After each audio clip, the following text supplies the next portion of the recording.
성원이 되었으므로 제214회 안성시의회 제1차 정례회 제4차 예산결산특별위원회 개회를 선포합니다. 안녕하십니까. 예산결산특별위원장 최우섭 위원입니다. 그러면 본 위원회에 회부된 안건에 대한 심사를 하도록 하겠습니다. 기배부해드린 의사일정대로 징수과 전략기획 담당관, 소통협치 담당관, 감사법무 담당관, 행정과, 시민안전과, 세정과, 회계과, 정보통신과, 토지민원과, 보건위생과, 건강증진과, 지역보건과 소관의 결산 승인안을 심사하겠습니다. 의사일정 제1항 2022 회계년도 일반 및 특별회계 세입 세출 결산 승인안과 의사일정 제2항 2022 회계연도 예비비 지출 승인안을 일괄 상정합니다. 먼저 징수과 소관 결산 승인안에 대한 설명 및 질의 답변을 실시하도록 하겠습니다. 박종철 행정안전국장님 나오셔서 안성시 세입 결산안 및 징수과 소관 세출 결산안에 대하여 설명하여 주시기 바랍니다. 행정안전국장 박종철입니다. 계속되는 의정 활동에 노가 많으신 예산결산특별위원회 최우섭 위원장님과 위원님들께 깊은 감사를 드립니다. 설명을 드리기에 앞서 배석한 팀장을 소개하겠습니다. 한성욱 세입관리팀장입니다. 이철우 지방세 체납팀장입니다. 정경미 세액수입 체납팀장입니다. 이광경 세무조사팀장입니다. 징수과 소관 2022년도 일반회계 세입 결산안에 대해 설명드리겠습니다. 결산서 27쪽입니다. 일반회계 전체 예산액은 1조 1,901억 8,232만 1천원이며 전년도 2월액은 2,092억 3,612만 2,380원이며 예산 현액은 1조 3,994억 1,844만 3,380원이 되겠습니다. 징수결정액은 1조 4,440억 8,881만 8,593원이며 이중 투납총액은 1조 4,186억 1,839만 1,255원이며 가원합 반환액은 100억 2,241만 8,950원으로 실제 손합액은 1조 4,085억 9,597만 2,305원이 되겠습니다. 결손 처분액은 23억 1,233만 40원이며 미 손합액은 331억 8,051만 6,248원이 되겠습니다. 징수율은 손합액 기준 97.5%입니다. 그중 지방세 수입 예산 현액은 2,435억 100만 원으로 징수결정액은 2,651억 3,802만 9,830원, 손합총액은 2,521억 8,305만 1,060원, 가원합 반환액은 50억 172만 4,860원, 실제 손합액은 2,462억 8,132만 7,200원이며 결손 처분액은 19억 4,875만 1,740원으로 미 손합액은 169억 795만 890원이 되겠습니다. 징수율은 손합액 기준 92.9%입니다. 세입 예산 현액은 424억 8,547만 원으로 징수결정액은 688억 7,889만 6,018원이고 손합총액은 524억 5,995만 1,820원, 가원합 반환액은 2억 1,111만 90원, 실제 손합액은 522억 4,884만 1,730원이며 결손 처분액은 3억 6,357만 8,300원으로 미 손합액은 162억 6,647만 5,988원이 되겠습니다. 징수율은 손합액 기준 75.9%입니다. 다음은 손합 총액 기준으로 지방교부세 수입이 2,735억 153만 5,760원, 조정교부금 등 수입이 1,312억 627만 6천원, 보조금 수입이 3,466억 1,970만 4,500원, 보전 수입 등 내부 거래는 3,626억 4,787만 1,125원이 되겠습니다. 이상으로 징수과 소관 2020년도 일반회계 세입 결산에 대한 설명을 마치겠습니다. 감사합니다. 네, 박종철 행정안전국장님 수고하셨습니다. 전문위원 검토보고는 미리 나눠드린 검토보고서로 대신하겠습니다. 다음은 질의답변을 실시하도록 하겠습니다. 위원님들께서는 궁금하신 사항에 대하여 발언권을 얻은 다음 질의하여 주시기 바랍니다. 배석하신 과장 팀장님께서도 발언이 필요한 경우 위원장으로부터 발언권을 얻으신 후 직위 성명을 말씀하신 후 발언해 주시기 바랍니다. 자, 위원님들께서는 궁금하신 사항에 대하여 질의하여 주시기 바랍니다.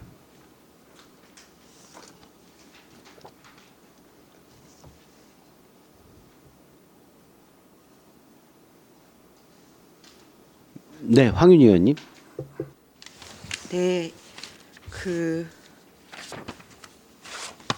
결산 검사 의견서를 보면요, 재정 건전성은 개선이 됐다고 나오는데 그 미수납액은 좀 증가를 했더라고요. 3.4% 증가를 했다고 나와서 11억 정도 증가한 걸로 나오는데요. 일단 하나씩 좀 여쭤볼게요. 자동차세가 21년보다 수납액이 적어진 이유는 뭘까? 19%나 수납액이 적어졌는데. 팀장님이 답변하겠습니다. 예. 예, 세액관리팀 한성우입니다. 일단 자동차세는 저희가 실제로 차량 대수 그거에는 소유분 자동차세가 있지만 주행분 자동차세 유류 보조금이 있습니다. 근데 거기에 대한 안분율이 낮아졌기 때문에 자동차세가 좀 저기 됐습니다. 그러니까 차량 대수에 부과하는 게 있고 유류 보조금이라서 주행분이라는 자동차세가 있습니다. 자동차세 큰 범위 내에. 근데 그게 저희한테 대한 안분율이 낮아짐으로 해서 수납액이 좀 줄어들었습니다. 안분율이 낮아졌다는 게 무슨 뜻인지 설명. 그러니까 전국 그 자동차세 그 대수의 징수액 대비 전국에 이제 그 걷어들이는 게 있어요. 유류 보조금이라고 해서 화물 자동차일 때 저희가 보조하는 세금이 있거든요. 그러면 그 지자체별로 다 안분을 해줘요. 여기는 만약에 서울시는 몇 프로면 안성시는 몇 프로 뭐 이렇게 해서 따져지는데 저희 안성시가 안분율이 적어졌습니다. 그 적어진 이유는 뭔 거죠? 그냥 뭘 기준으로 그 안분율을 나누는 그게 건가요? 지금 화물 자동차 영업용의 그 징수액 대비 차량에서 전체적인 거는 그렇게 해서 나누는데 정확한 건 제가 부가부서에 한번 알아보겠습니다. 이 자동차세가 이렇게 많이 낮아져서 네. 그 이유를 좀 알아들을 수 있게끔 나중에 설명 좀 네. 부탁드리겠습니다. 예. 근데 어쨌든 미수납액 이유를 보면 납세 태만이 거의 뭐 50% 가까이 되더라고요. 작년보다 낮아진 건 맞는데, 그 지난해 21년보다 낮아진 건 맞는 것 같은데 납세 태만에 대해서 똑같이 지난해처럼 이 지적 사항들이 있는 것 같아요. 그래서 보면 그 국유재산 임대료, 임시적 세외 수입, 사용료 수입, 과태료 이런 부분들이 차지를 하고 있는 것 같은데 임대료 같은 거는 이렇게 내지를 않으면 어떤 조치가 취해지는 건가요?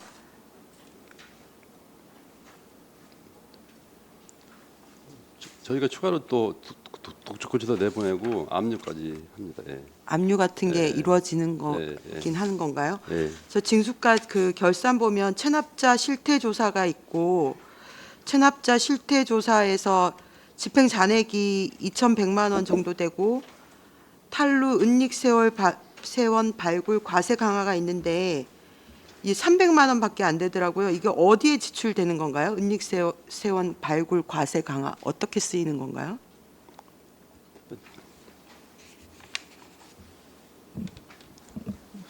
세액관리팀장 이광경입니다. 답변 드려도 되겠습니까? 예, 해당 예산은 그 관내 법인이나 세무조사 대상 법인의 안내책자를 저희가 제작해서 배포를 하고 있는데요. 그 안내책자 제작 예산이 되겠습니다. 법인에 배포하는 안내책자고 체납자 실태 조사는 어떤 데 쓰이는 건가요? 3억 5천만 원 정도가 있더라고요. 지방세 체납청장 이철호입니다. 저희가 체납자 실태 조사원들을 이제 기간제로 채용을 해가지고 그 인건비로 예, 인건비하고 뭐 상호관리비 그런 용도에 사용하고 있습니다. 그럼 실태 조사 내용이 어떤 건가요? 지금 실태 조사원들이니까 지방세 체납자 중에서도 소액자들 그 전화 동료하고 이제 전화 동조 안 드리는 사람들은 이제 현장 방문도 하고 같이 징수 동료하고 있습니다. 아, 전화하고 상담하고 네. 방문도 하시고 네네. 이게 몇 명이나 기간제 지금 금년도에는 6명 채용했고 작년도 같은 경우는 22명 채용해서 운영했습니다. 그 여기 또 보면 담당 직원 좀 충원을 하라고 하는데요. 체납세 담당 직원이 몇 명 그러면 이 기간제 분들만 그 체납세 담당을 하시는 건가요? 아니 저희 지방세 체납팀이 지금 기간제 근로자 6명 지금 기간제로 이제 채용해서 이제 근무를 하고 있고요. 정 직원은 4명에 그리고 임기제 공무원 2명 이렇게 하고 있습니다. 아, 정직원 4명에 임기제 이제 2명 예. 그리고 기간제 6명 이렇게 네네. 활동을 하시는 건가요? 네. 그래서 조치 계획을 보면 충원 요구를 하고 징수할 활동을 위한 체납 관리단 운영을 하시겠다라고 여기 계획에 나와 있거든요. 네. 그리고 또 소유 재산에 대한 적기 압류를 통해서 채권 확보하겠다. 그다음 명당 공개, 관어 사업 제한 등 추진하겠다라고 하셨는데 예를 들어서 이런 명당 공개나 관어 사업 제한 이런 거는 지금까지는 안 이루어졌던 건가요? 아니 매년 하고 있는데 더 이제 강력히 한다는 내용입니다. 아, 매년 하고 있는데 별로 네. 효과가 없는 건가요? 그동안 계속 했던 업무예요. 네. 근데 어쨌든 이게 크게 효과는 없는 모양이에요.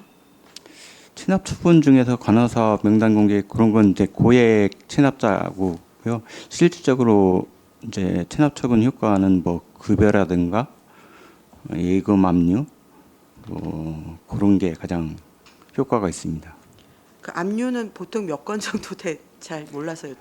압류 같은 경우에는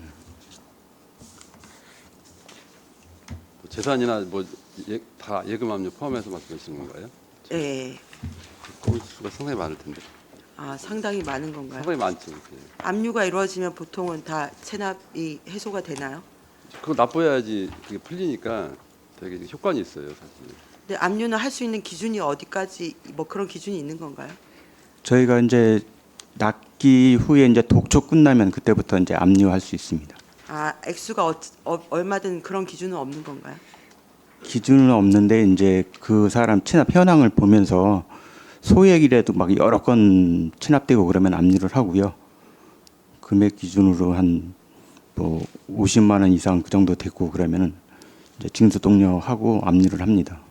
그러면 여기 조치 계획이 새로운 거는 별로 없는 거네요. 원래부터 뭔가 새로운 체납 정리를 하기 위해서 올해 이제 저희가 하는 거는 이제 그 가상자산 압류를 이제 실시를 하고 있습니다. 아, 실시하려고 이제 추진하고 있습니다. 아, 그게 가능한가요? 네, 가능합니다, 네. 지금.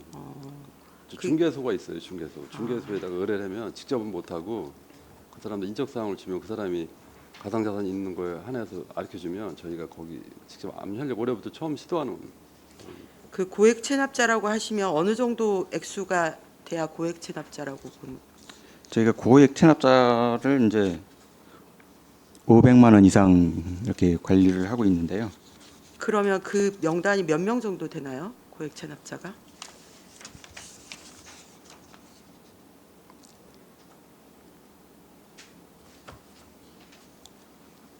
별도로 지금 150명 정도 이제 아, 500만 생각에, 원 이상이 예. 150명 정도고 공개를 어디에 공개를 하는 건가요? 그 명단 공개요. 네네. 명단 공개는 1천만 원 이상 1천만 하는 원 거고 이상. 예. 그 관보에 게재를 하고요. 관보요. 예. 이제 저희가 이제 경기도하고 합동으로 작업을 해 가지고 관보에 게재하고 게시판에 게재하고 홈페이지에 게시하고 그럽니다. 어쨌든 이게 그 결국은 미과세된 거 아니 미수납된 거를 열심히 걷어야 되는 거잖아요. 네. 혹시 뭔가 이렇게 올해부터 가상자산도 압류를 하신다고 하셨는데 좀 획기적인 방법 같은 거 혹시 뭐 기획된 거 그런 건 없는 건가요? 저희가 이제 체납자 중에서 가장 문제가 되는 게 이제 지방소득세 같은 경우에는 뭐 양도하고 난 다음에 이제 부과되는 세목이고, 그게 그 종합 소득세가 과세된 다음에 그 10분의 1을 이제 지방소득세를 과세하고, 그렇기 때문에 저희가 세무서에서 이제 자료를 받아가지고 과세를 하다 보니까 이제 저희가 재산이 있고 그래도 이제 압류를 하더라도 후순위로 이제 압류가 돼가지고 채권 실익이 없는 경우가 많거든요. 그래서 이제 체납 독려 기간 끝나면 곧바로 이제 그거를 이제 압류를 해가지고 세무서보다 이제 그 차이가 없도록 그렇게 압류 그 채권 확보하려고 노력하고 있고요. 이제 또 이제 읍면동별로 이제 직원들한테 책임징수제 같은 걸 시행하고 있습니다. 아, 책임징수제. 네. 그 후순위로 밀리는 거 그게 개선이 가능하다는 말씀이신 건가요? 아니 그거는 이제 그 압류 순서가 며칠 차이로 그렇게 이제 좀 늦게 돼가지고 우리가 이제 후순위를 밀리더라고요. 그래가지고 이제 독촉 기간 끝나자마자 지방소득세 그 세목에 한해가지고 빨리 압류하려고 노력하고 있습니다. 어쨌든 인원 충원이 필요한 건가요? 지금 상황에서? 저희도 인원이 많이 부족한 형태죠. 인원이. 네. 네. 인원이 있으면 어쨌든 이 납세 태만 비중이 좀 줄어들 수 네, 있다는 네, 말씀이신 그렇습니다. 거죠. 네, 알겠습니다. 어쨌든 그 뭔가 체납세 징수를 위한 예산이 그렇게 많이 들어가는 건 아닌 것 같아요. 그래서 예산 규모를 더 키우더라도 어쨌든 이건 투자 개념으로도 충분히 볼 수 있을 것 같아서, 그 성과지표 달성 현황도 보면 100%를 다 넘었는데, 그래서 이런 목표를 좀 더 상향해서 잡아야 되지 않을까. 안 그러면 여기에도 나왔듯이 그 고정된다고 하네요. 지방세 92%, 세외 수입 84% 수준으로, 이게 거의 3년 동안 요 수준으로 그 세입이 이루어진 것 같아요. 그래서 좀 뭔가 획기적이고 인원 충원을 하더라도, 예산 투자를 하더라도 좀 새로운 방법들 찾아 나가시면 좋을 것 같습니다. 예, 이상입니다. 네, 이간실 의원님. 네, 이관실 의원입니다. 지금 징수과 결산한 설명 자료 보고 말씀드리겠습니다. 지금 징수과 같은 경우에 지금 인력 운영비가 지금 집행 잔액이 187만 2,800원이 되어 있거든요. 네, 근데 이 페이지에 보시면 전용 현황이 국내 여비를 지금 기간제 근로자 보수로 전용을 하셨습니다. 2,772만 원을. 이게 왜 전용을 사용할 수밖에 없었는지 좀 설명 좀 부탁드리겠습니다. 네. 예, 지방세 체납팀장 이철입니다. 그 기간제 근로자 여비는 그 통계목이 그 공무원하고 달리 이제 그 보수로 책정을 하게 돼 있는데요. 저희가 당초 국내 여비로 세워가지고 기간제 근로자 보수로 이제 전용을 한 사항입니다. 그러면 이거는 미리 본 예산에 세울 수가 없는 사항이었던가요? 국내 여비로 세우는 게 아니고 보수로 세웠어야 되는데 네. 국내 여비로 세워가지고 이제 전용을 한 겁니다. 당초에 그 통계목을 잘못 적용한 거예요. 그래서 통계목을 아예 네, 잘못 네. 처리를 네. 한 부분이었다. 예. 네. 그리고 지금 저도 결산검사 의견서에 대해서 한번 여쭙겠는데요. 11페이지고요.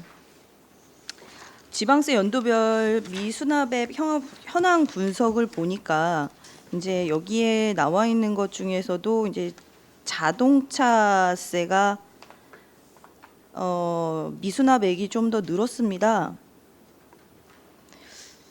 지금 이제 이 자동차세 미수납이 되는 가장 큰 문제가 뭐라고 생각하십니까? 네. 예, 지방세 체납팀장 이철입니다.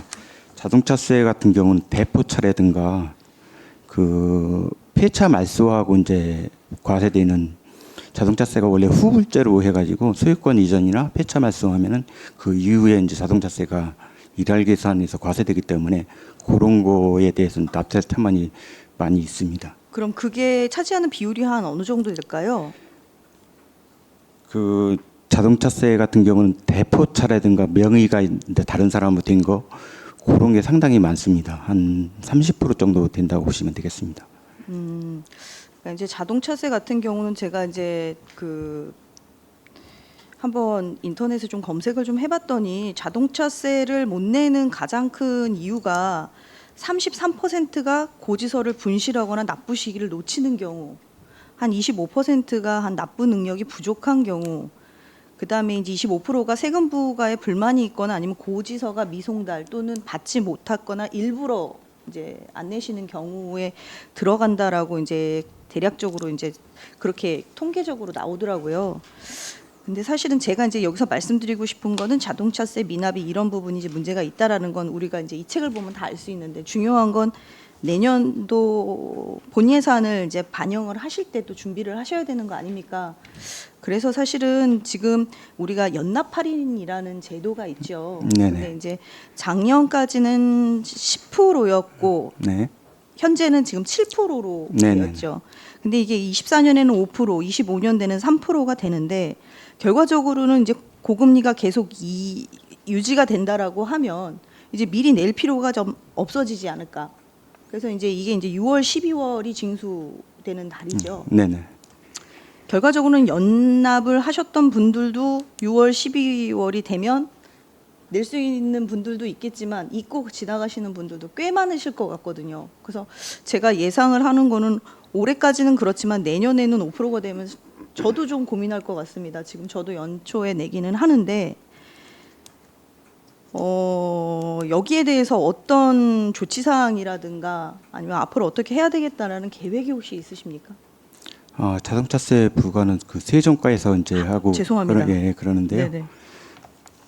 지금 이제 미수납액을 보다가 얘기가 나왔습니다. 그럼 그거는 이제 그쪽에서 질문을 드리고요.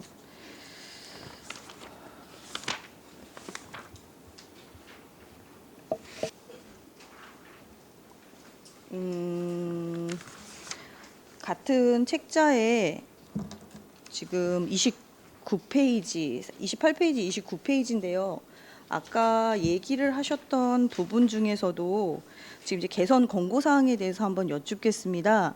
지방세 징수율 추이가 계속해서 지방세는 92.6%, 세액 수입은 84.8%라고 이렇게 정리가 돼서 나와 있어요. 근데 이제 권고 사항이 이제 채권 확보를 통해서 징수율을 극대화하여야 된다라는 말이 있는데, 혹시 이거에 대해서도 어떤 준비를 하고 계시는 게 있으신가요? 네, 지방세채납팀장 이철입니다. 아까도 말씀드렸다시피 이제 그 지방 소득세 같은 경우에는 독촉 기간 끝나면 저희가 최대한 빨리 이제 부동산이나 이제 재산 조회를 해가지고 압류할 수 있도록 하겠고요. 또 이제 직장이나 예금 같은 경우 조회해가지고 압류할 수 있도록 하겠고, 또 이제 새로운 제도로 뭐 가상재산 같은 거 도입해가지고 최대한 신속히 채권 확보할 수 있도록 하겠습니다. 가상재산도 가능한가요? 네, 가능합니다. 그렇구나. 네. 근데 이제 여기에 이제 권고 사항이 하나가 더 나오는 게 이제 체납액 징수를 할 때 활용 방법에 대해서 나와 있거든요. 저희는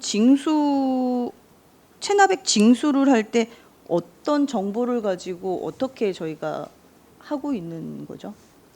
일단 체납이 되면은 그 지방세 프로그램 자체에 대해서 전국적으로 이제 재산 현황이 조회가 될 수 있습니다. 그 재산세 과세된 현황을 이제 구축을 해놔가지고 돼 있기 때문에 그 체납자에 대해서 부동산이 어디에 있는지 이제 조회를 하고 등기 열람을 해가지고 이제 압류를 하고요. 또 예금이나 뭐 급여 같은 경우도 그런 시스템이 돼 있어가지고 조회를 해가지고 압류하고 그렇게 진행하고 있습니다. 네. 지금 여기서 이제 권고 사항이 나와 있는 게 휴대폰 번호라는 거거든요. 근데 이제 실제적으로 이거는 이제 우리 징수과에서만 되는 게 아니라 전 부서가 사실 좀 연결이 돼야 되는 부분인데, 이게 사실은 저희가 안성시가 행정을 하기 위해서 계속해서 그 정보화에 대한 데이터 구축 마련이 되게 시급하다라는 부분이 여기서 좀 나오는 것 같습니다. 그래서 본 의원도 계속 얘기를 드리는 부분이 어떤 사업을 하시는 것도 중요하지만 우리가 계속해서 데이터 활용을 통해서 좀 선진적으로 움직일 수 있는 이런 시스템을 계속해서 좀 발굴해 나가고 하는 방법을 좀 써야 되지 않을까. 그래서 이런 부분들은 데이터화 시키는 방법을 한 번 더 생각을 해보시고요. 꼭 추진을 하셨으면 좋겠습니다. 생각으로 그쳐서는 더 이상은 안 되는 시대에 저희 왔거든요. 그래서 이제 여기서 얘기를 하시는 게 이제 재산을 신규로 뭐 매입을 하거나 아니면 이제 뭐 이전을 하거나 자동차 등록을 하거나 그럼 일단은 거기에 있는 인허가 부서에서 받는 모든 자료에는 휴대폰 번호가 들어가기 때문에 이것을 이용하면 훨씬 더 빠르다. 뭐 가서 등기부 열람하고 등기부에 나와 있는 건 솔직히 주소하고 이름밖에 없지 않습니까? 근데 그게 안 맞는 경우가 훨씬 많거든요. 그러니까 이제 그런 부분을 통해서 하기보다는 간단하게 할 수 있는 이 방법을 뭐 개인정보 동의서를 활용을 하더라도 금방 할 수 있는 부분 아니겠습니까? 그래서 이 부분은 먼저 좀 선제적으로 좀 조치를 취하셨으면 좋겠습니다. 네, 이행하는데 알겠습니다. 별다른 문제가 있을까요? 이게 휴대폰 번호 같은 경우에는 이제 개인 정보이기 때문에 저희 같은 경우도 이제 어떤 납세자 주소 같은 경우는 주민전산망하고 연계가 돼 있기 때문에 저희가 고지서를 보내거나 그랬을 때 주민등록지에 이제 정확히 갈 수가 있거든요. 근데 이 휴대폰 저희도 이제 다른 부서에서 이렇게 휴대폰 번호 알려달라고 그러고 그러면은 좀 그 사람이 이제 휴대폰 번호를 알려주고 그랬을 때는 우리가 이제 체납 독려하기 위해서 이제 수집을 해 놓은 거기 때문에 좀 인허가 들 때 이제 휴대폰 번호가 그걸 갖다가 저희가 쓰는 데는 좀 검토를 해봐야 될 사항인 것 같습니다. 국장님은 어떻게 생각하세요? 어떤 위원님 말씀 충분히 이해했고요. 저희가 뭐 변호사라든지 아니면 좀 관련 법을 좀 적용해봐서 그 가능하다고 하면 저희가 친합증서에 좀 활용하도록 하겠습니다. 개인정보 활용 동의서를 받으면 간단한 문제는 아닌가요? 근데 동의서 받기가 이제 이 건건이 다 시기별로 또 한 번에 받아야 되는 건지 여러 가지 좀 저희가 종합적으로 법률 검토를 좀 해봐서 추진하도록 하겠습니다. 네, 추진하는데 너무 긴 시간이 걸리지 않았으면 좋겠습니다. 예, 예. 네, 이상입니다. 예, 다른 의원님들 질문하실 의원님들 계십니까? 그 제가 좀 우리 그 집행 잔액 내역 좀 봐주시기 바랍니다. 그 우리 여기서 이제 사업별로 쭉 돼 있는 건데 이게 집행 잔액이 저기로 안 나와서 예전서부터 좀 이거 좀 바꿔달라고 했던 부분인데 이게 뭐냐면 이게 사업비가 어느 정도 되는 거죠? 철저한 체납세 징수할 때 원 사업비가 어느 정도 되는 거예요, 이게? 예산액 말씀하시는 거죠? 그렇죠. 이게 3,700이 맞아요? 집행 잔액이고요. 그 사업비가 얼마예요? 사업비에 예, 말씀하세요. 예. 철저한 체납세 징수 사업비가 5억 4,300만 원입니다. 그래서 그러면 이제 보조금 정산액이 2,100이 남아 있는 거고 네, 최종 지출 잔액은 1,600이 되는 건가요? 네네. 그럼 뭐 거의 뭐 다 쓰신 거네. 이것도. 네. 네. 그래서 이거 보면서 좀 요거 좀 그 퍼센테이지하고 이거 작년에도 좀 말씀을 좀 드렸던 사항인데 그렇게 해야 보기 쉽지 이게 집행잔액 이렇게 놓으면 알 수가 없어서 그러니까 아까 말씀하신 것처럼 그러니까 철저한 체납세 징수 관련돼서는 이게 지금 철저하게 하기 위해서도 예산이 더 필요하게 들어가야 된다고 했는데 지금 남아 있으니까 제가 한번 말씀을 좀 드린 거고요. 이게 효율적 세외 수입 부가 징수도 마찬가지인가요? 이게 사업비가 어느 정도 돼요, 이거는? 세액관리팀장 한성호입니다. 네. 아, 23억 9천 저희가 23억? 있고요. 네. 그러면 이거는 조금 많은 편이네. 한 10% 아, 정도? 이거 같은 경우는 지금 세입 수입 지금 잔액이 2,400 남은 게요. 아, 이거는 1% 정도 되는 네, 거네. 네. 1, 2% 이게- 정도 남은 거예요. 1% 정도. 네. 이것도 뭐 거의 다 쓰셨다고 보면 되는 거고. 인력 운영비도 인력 운영비 같은 경우는 뭐 180만 원이에요. 이게 뭐 아니구나. 1억 8천? 180만 원입니다. 180만 원인가요? 네. 아, 원으로 돼 있네, 이거. 네. 아이고, 헷갈리네. 이게 180만 벌써 다 원이면 썼다고 이것도 뭐 보면 돼. 거의 다 네. 쓰신 거네. 네. 네. 알겠습니다. 그리고 이게 아까 계속해서 말씀을 좀 하시는데 이게 이제 징수율 관련돼서 좀 말씀드리고 싶은 게 있어요. 뭐냐면 지금 이제 아까 똑같이 지적사항은 납세 태만이나 이런 것들이 지금 많아지는 이유가 있는 거잖아요. 뭐냐면 뭐 여기도 뭐 잘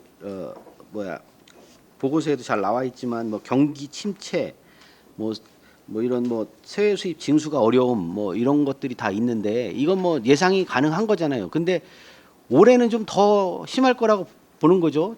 작년에까지 뭐 코로나로 있다가 그 여파가 올해는 아마 더 심할 거라고 저는 좀 보여지는데요. 그래서 이게 뭐 강제적인 방법도 있겠지만 우리 그 어려운 그 소상공인들이나 이런 부분들을 이제 뭐 빚탕감이나 뭐 이런 것도 지금 많이 생각하고 있는 것 같아요. 정부도 그렇고 뭐 해서 하는데 이게 이제 그 잘 몰라서 뭐냐면 이제 빚이 자꾸 늘어나고 하니까 이게 손 놓고 있는 경우가 있거든요. 그래서 뭐 구제 제도를 이렇게 통해서 하면 뭐 이런 부분들도 이제 감해지거나 아니면 일정 정도 조금씩이라도 갚아 나갈 수 있는 그런 것들도 지금 있는 거잖아요. 그런 데 보면 그런 것도 좀 적극적으로 활용해 보시는 게 뭐 강제적으로 하는 게 몇 프로나 솔직히 어려운데 돈이 없고 어려운데 이게 뭐 강제적으로 징수한다고 해서 뭐 특별하게 뭐 이제 뭐 가압류나 재산이 있다고 하면 이제 할 수 있는데 뭐 그런 부분도 좀 연계해서 좀 하시는 게 좋지 않을까 싶습니다. 이거 뭐 더 어렵다는데 이 뭐 지금 그게 가장 더 효율적으로 징수율을 제고하는데 좀 도움이 되지 않을까 싶어서 좀 말씀을 좀 드렸습니다. 뭐 더 이상 뭐 질문하실 분들 계십니까? 없으시면 예. 더 이상 질의가 없으시므로 징수과 소관 결산 승인안에 대한 설명 및 질의 답변을 모두 마치겠습니다. 박종철 행정안전국장님 이하 공직자 여러분 수고하셨습니다.